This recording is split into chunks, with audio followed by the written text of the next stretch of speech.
UP में एक ATM service company में काम करने वाले रवि कुमार एक मध्य वर्ग के इंसान हैं।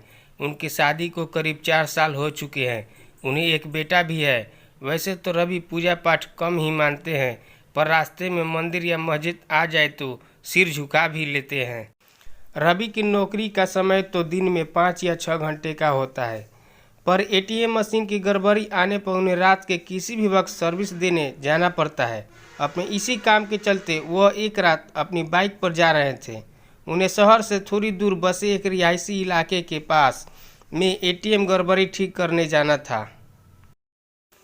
वैसे तो इस काम के लिए 2 मैकेनिकल जाते हैं, पर रवि का पार्टनर उस रात बीमार था, तो सर्विसिंग के लिए उन्हें अकेले ही जाना पड़ा। स्पॉट पर जाकर रवि ने अपनी बाइक स्टैंड पर लगाई। तभी उन्हें वहाँ एटीएम के पास एक लड़की दिखी। रवि ने सोचा कि उसे शायद पैसे निकालने होंगे और वह एटीएम मशीन के ठीक होने का इंतज़ार कर रही होगी। खराबी ठीक करने के लिए जैसे ही रवि एटीएम बूथ के अंदर आए तो वो लड़की भी अंदर आने लगी। सिक्योरिटी गार्ड ने उन्हें बाहर रुकने के लिए कहा। अब रवि अपना काम कर रहे थे, तभी अचानक उसकी नज़र एटीएम बूथ के बाहर गई। वहाँ उन्होंने जो देखा उसे देखकर उसके पसीने छूट गए। बाहर खड़ी लड़की एटीएम गार्ड की मुंडी अपने हाथों में लिए खड़ी थी और वह रवि की तरफ घूर घूर कर देख रही थी। यह सब देखकर रवि का दिल बेतहाशा तेजी से धड़कने लगा। उन्होंने वहाँ से नज़र हटा ली और सोचा कि यह भ्रम होगा।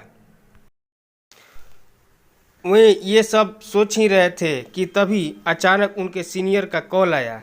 अपने मोबाइल का रिंगटोन सुनकर और डर गए, क्योंकि उनका रिंगटोन डरावना था। दरअसल यह फ़ोन वहाँ का गड़बड़ी जल्दी ठीक करने के लिए आया था। कांपते कांपते रवि फिर से काम पर लग गए। थोड़ी ही देर में उन्होंने एटीएम मशीन ठीक कर लिया। इस बार एटीएम बूथ से बाहर देखने पर सब नॉर्मल लग रहा था। वो लड़की भी वहाँ खड़ी थी और एटीएम बूथ का गार्ड भी उसके पास आराम से खड़ा था। रवि ने सोचा कि पहले जो भी देखा था वह सब उसका भ्रम होगा, पर काम निपटा कर सीधा अपनी बाइक की ओर दौड़ गया। जाने से पहले उसने एक बार फिर एटीएम बूथ पर नज़र डाली। तब एक बार फिर से उसका दिल दहल गया। एक बार फिर बाहर खड़ी लड़की एटीएम गार्ड की मुंडी अपने हाथों में लिए खड़ी थी। इस भयानक नज़ारे को देखकर रवि बुरी तरह डर गए और जल्दी से वहां से भाग निकले। यूपी वापस लौटते वक्त भी उन्हें बार बार यह आभास हो रहा था कि उनकी बाइक के साथ कोई परछाई चल रही है। वे घबराए हुए बाइक चलाए जा रहे थे कि ना जाने कैसे अचानक ही उनकी बाइक बंद हो गई और ठीक एक बरगद के पेड़ के पास जाकर रुकी।